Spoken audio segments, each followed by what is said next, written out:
Well, it's not often that you get to trek in the Himalayas, but that is what players get to do in Trek 12, the kind of new roll and write game. Published by Blackrock Games, Lumberjacks Studio, and soon to be available in the US via Pandasaurus Games. So Trek 12 is a very quick roll and write, but can be played in a number of different ways. There are 3 modes. There's basically a get to know the game version where you play one of the 3 pads, one of the 3 mountains in the game, and you do that, and that's the game over. There is a second mode which strings the 3 summits together as you explore across them one at a time, scoring as many points as you can on each and trying to win overall. And then there's a third mode, which is a solo mode. So how does the game work? Well, like any roll and write, you start off every round by rolling the dice. Now, one thing to note about the dice in Trek 12 is that they aren't just 1 to 6, one of them is 1 to 6 and the other is 0 to 5. Now on your turn, on the first turn, you can choose to do any of the options to write a number onto your sheet, and that number can go anywhere. The number can be the highest of the 2, the lowest of the 2. You could subtract 1 from the other, you could add the 2 numbers together, or you could multiply them, though the number can never be bigger than 12. Once you've decided how you're going to use the dice, you shade the little box in the top right corner to indicate which choice you've made, and you write the number onto your sheet. Now, from then on, whenever you write a number, it needs to be in a circle adjacent to that number or another one. So you start making sort of progress and trails across the mountain. Whenever you write a number that is 1 higher or 1 lower than a number next to it, if it's not already part of one, you can make it part of a fixed line by joining them up. A fixed line will score you points at the end of the game based on the numbers involved and how long that line becomes. Then there are areas. When you write a number next to the same number, well, you can do a little bit of a pattern and show that they are part of a joined area. And that's also another way to score points. You will, however, score minus points, -3 points per circle that is at the end of the game not part of an area or a fixed line. So you have chance to, once you've written a number, later on get it into an area or a fixed line, but you could be losing points, maybe by risking it and going for something like a 12, or just bad planning. Through your trek in the Himalayas, you're going to fill in the 19 circles. Now, why that's important is because there are 20 boxes in that top right-hand corner, and you can do each of those options a maximum of 4 times. So once you've taken the highest number 4 times, for instance, you can't do that anymore. And it means by the end of the game, you do have that choice, that 50-50 between 2 options.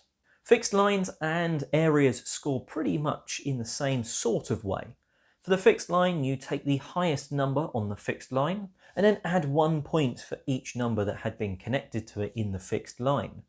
The area, you do pretty much the same. You take the number that the whole area is, into, say it's a 6, and then for each extra bit you add on 1. So say it's a 3 area of 6, then you go 6, 7, 8 points.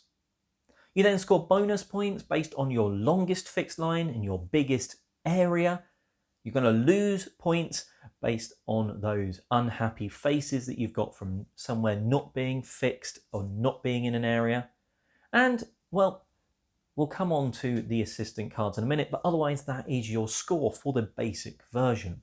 That is the basic game, and it is a very enjoyable one, but this is where Trek 12 upgrades itself. Because there are 3 pads in here, you could play them as just individual games. But there is a mode in here called Ascent where you go across the 3 maps. You can get assistance along the way. Assistants are gained whenever you do an area of 2 zeros, 2 ones, or 2 twos next to each other, so those areas. When you do that, you get to take an assist card from the middle, and there's so many of them put out before each ascent, and you take one of those, and it's like a bonus action-y sort of thing you can do. Maybe you could re-roll the dice if you weren't happy with them. Maybe you could do a fixed line around another number. And there's a few awesome cards like that you'll be using while you do your 3 ascents. And you can discard them at the end for bonus points if you haven't used them, or keep them for the next ascent. Now, there's even more on top of that. There are 6 mystery envelopes. And let's be honest, they are pretty awesome. I'm not going to tell you what's in them, but they expand the game in a few different ways that it means you keep coming back for more. So, what do I think of Trek 12? Well, roll and writes are normally, you play 1 or 2 games of them and, okay, I've got the general feeling of it, it's fun, and move on. Trek 12, pretty much every time it's hit the table, has played the 3 maps. And the reason for that is because it's a sort of the nice quick puzzle. It's over in, say, 15 minutes, and then you're on to the next one, and then you're on to the next one, and then you've done your 3 in 45 minutes. And you kind of are still wanting to go again. That's the sort of brilliance of Trek 12. It makes you want to keep playing. Now, there's stuff that comes out of the envelopes, and I'm not going to go into specifics, but they do, again, keep that freshness. So, while having the 3 maps adds freshness, you're not keep using the same mountain, and there's some sort of like, for the 2 more advanced mountains for the ascent, like there's some circles you can't write higher than a 6, right? So there's a difference to the puzzle, and it's a different shape and layout. Now the extra content adds other bits of freshness in. Now again, I'm not saying what, but it does just mean that you can come back to it after playing 3 games, like of course 3 maps, and then you can play again, and it can be quite a different experience depending on the things you go for. I'm trying to not say any more. Of course, the theming, does it really come across? Well, yes and no. Of course, you are making routes almost up the mountain, and because you have to write adjacent to it, it is as if you're sort of moving along the mountain, but then there are times where you could sort of on one turn go adjacent over here and another time adjacent over there, and it's kind of not then a nice wiggling route. But with the fixed lines, it kind of makes sense. I think the areas are needed, even though they don't make more like thematic sense. They are needed because otherwise you would lose so many points, it would be almost quite demotivating. When it comes to the points, there are lots of ways to score. Yes, there's the 2 ways, but there's more than that. You could go for lots of short, little fixed lines and areas and get like those big points that way, or you can go for those few really long fixed lines on areas and score massively on the biggest fixed line or biggest area bonus. Both of those have the options to score you a lot of points.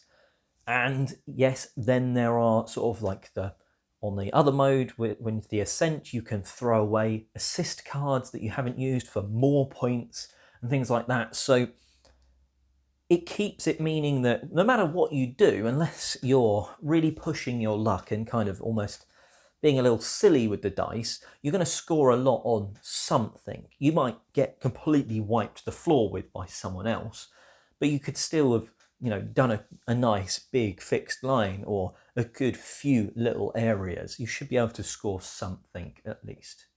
Now, there are some bits in the rulebook. I'm not normally a huge fan of them when it comes down to like write your high score. There's some nice uses of that. It's not so much just write your high score and look it up every sort of 5th time when you remember. There's in the Ascent mode, it's like you keep trying to beat the high score that that the people have set on that map, because then you get an extra star, and the reputation stars are how you win that Ascent mode, rather than just your high scores added together. And that adds like an extra sort of like bit of excitement when someone scores really big. Have they beaten that score? And also the way the maps are scored, 1, 2, 3, you really get like almost that many points. Like you can win the first 2 maps hands down, but the person could technically pull it out of the bag and just beat you on reputation stars if they win map 3. So all is to play for right until the very end. Now, you might feel that I've won 2 out of 3, that's a little harsh on me. They would have to do phenomenally well to actually pull that off. To get the 8 stars, they'd have to beat a score of 75, which you're not going to manage to do on most turns. You'd have to be quite lucky, I think, certainly on your first few plays to do that. Then they'd also have to win that final ascent. So it keeps it interesting right to the end. Chances of it actually happening, slim. So it's nicely balanced that most people, it would be amazing if it happened and you'd kind of be like, fair play, you've done phenomenally. So Trek 12. Most roll and writes come into my collection and stick around for a little bit and leave. There's a few, and I'm going to put this into that level. There are a few that stay on the shelf. They are like Railroad Inc., Welcome to, I know that's a flip and right, but this, I think, sits among them in terms of every time you come back to it, the puzzle is fun, the puzzle is still potentially fresh because you've got those unlocks, and there's an expansion for this, and I'm excited to get that at some point, but I don't need it yet. That would add another map, but I don't necessarily need that. I've still got a couple of envelopes to open in this one, so there's still going to be some freshness coming out. I've really enjoyed Trek 12. And, well, yeah, let me know, are you a huge fan of Roll and Writes? Have you played Trek 12? And if so, let us know in the comment section below what you thought. Until next time, check out other news, reviews, and all that sort of jazz on the channel. And I'm Oliver East, signing out.